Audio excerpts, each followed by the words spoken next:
Yo guys, ito nga pala si Kaydudes TV. Kung hindi pa kayo nakapollow o nakasubscribe sa akin, subscribe nyo na pa itong page ko, Kaydudes TV Vlog. At ito naman ang Facebook ko, sa Facebook page. Yan, sa maraming salamat sa lahat ng mga sumusuporta sa akin. Ito nga pala i-flex ko sa inyo si Nab-Ay.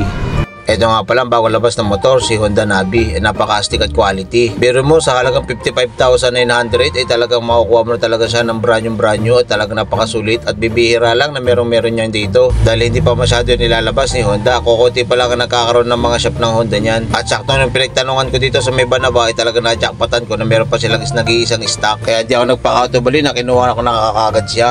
Napakaganda at napaka-astig kasi. Sa mga riders nga pala na nakakita nito ay talagang namamangha sila dahil bibihira nga lang pala sila makakita ng ganitong klaseng labas na unit ni Honda. Simple nga lang pala yung mga gauge niyan dito sa may harapan ng dashboard niya. Ito yung manibela, dalawa rin, pero talagang naghahanap sila, akala nila meron niyang cambio pero hindi nila alam na scooter lang din pala yan. Ang ilaw nga pala niya ay bulb lang, talagang magkabilaan, pati signal light niya ay bulb lang yan. Tapos dito sa may baba, dual brake na rin nga pala siya. Pag kinalabit mo yung kaliwa mong brake, nagiging dalawa na siya pati kasama na yung likod. Quality nga pala itong halagang presyo na to, talagang pang masang-masa. Hindi ko lang alam kung maglalabas pa sila ng ganito kasi yung mga ibang brands kasi wala pa. Sa mga gustong kumuha ng motor, ito nga pala ang page nila.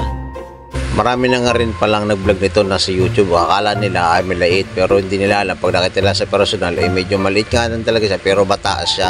Kaya kung height mo ay 5'4" ay pwede ka dito dahil tukod mo pa rin naman at hindi ka dapat matakot. Dito isusubukan natin paanda rin si Honda Navi. Kaya sa mga nagtatanong kung meron siyang clutch, ay wala po siyang clutch. Talagang scooter lang din pala siya. Kaparas lang din siya ng mga Honda Beat. Ayan o, diba? Nagpa-practice siya. Ayan o.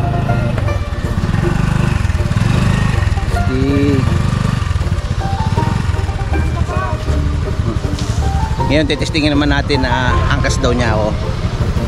Testingin natin.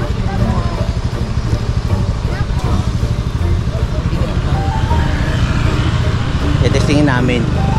Bigat. Dito na yung angkas. Andan lang. Ayan o, napakasulit niyang gamitin at napakadaan-daan lang talaga. Talagang sakto-sakto lang talaga. Napaka-smooth. Talagang jorid talaga kami dito kay Nab-Ay. Diba?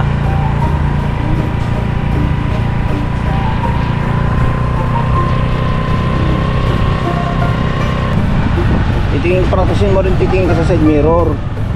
Hindi yung puro totok ka lang doon. Hindi mo sanay ako tumingin sa malayo. Natural, titingin mo rin yung sa side mirror. Siyempre, alam nga namang drive ka na mag-drive, di ka titingin sa side mirror. Di mo na alam, nasa gilid ka na pala.